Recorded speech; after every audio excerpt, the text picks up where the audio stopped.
Hey there, Sandals Church men. This weekend, Pastor Claude talked about apathy versus empathy. And man, it was actually really easy to identify with apathy. It's easy to ignore things that we know we should do, like projects around the house, that kind of stuff, and then pursue things that we don't have to do. Like the football season started this week, and you may not be a football fan, but imagine anything that you're into, a video game coming out, new information on stocks, whatever you think is cool. But I'm pretty into football. I like the 49ers. So I made time to watch a decent amount of football this weekend and found myself very passionate about the 49ers game, very upset when they lost. And so I know that there is passion inside of me, that there's the drive to do the things I want to do, but the things I should do, or the best things, it's easy to be apathetic about, to not care enough, especially when it comes to people. And I love that Pastor Claude brought out the reality that the reason we don't care for people like we ought to is because we don't see them as the eternal beings that they actually are.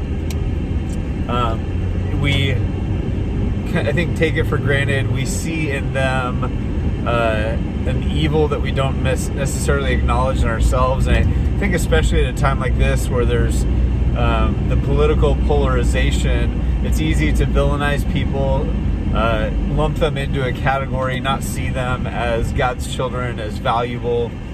And so I just thought it was really helpful for me to begin thinking eternally, to think about what actually matters, what's going to last thousands and tens of thousands of years from now. And it really diminishes the value that I place on things that are very temporary.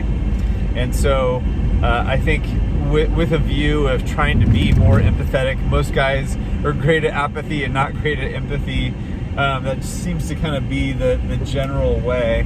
I think it's important for us to grow in empathy, and rather than just trying really hard to be empathetic when it's not really in our nature, we instead look to something else, and so the Bible instructs us to look at the things that aren't seen, the things that are eternal. And when we do, it changes our perspective. And when our perspective is changed, then our heart can change and be more empathetic toward others, see where they're coming from, care about what happens to them, care about what their eternity looks like. Even if they're idiots and do stupid things and we disagree with their politics or whatever, we don't want them to spend an eternity away from Jesus. And so I think that's just a really helpful process.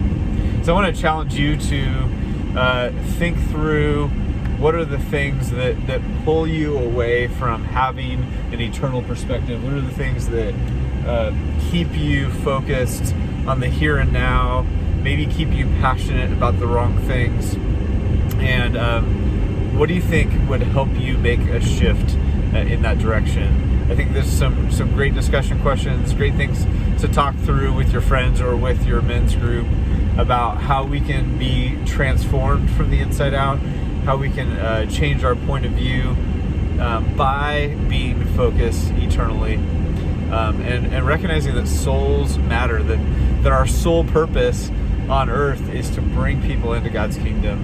And I'm a pastor, so obviously I should be focused on that, but to be honest, I was just convicted this week at how temporally focused I am. There's so many things that bother me, so many things I'm focused on, things that stress me out, make me anxious, and most of those things don't actually matter. I feel like they matter, but they don't.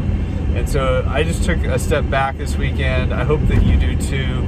And sometimes thinking about eternity can be a little scary because our mind has trouble comprehending it and understanding it.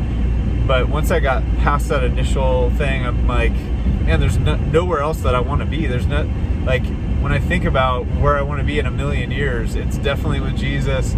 It's definitely in glory with Him. And so I want to train my mind to begin thinking differently. So I want to encourage you to join me in that.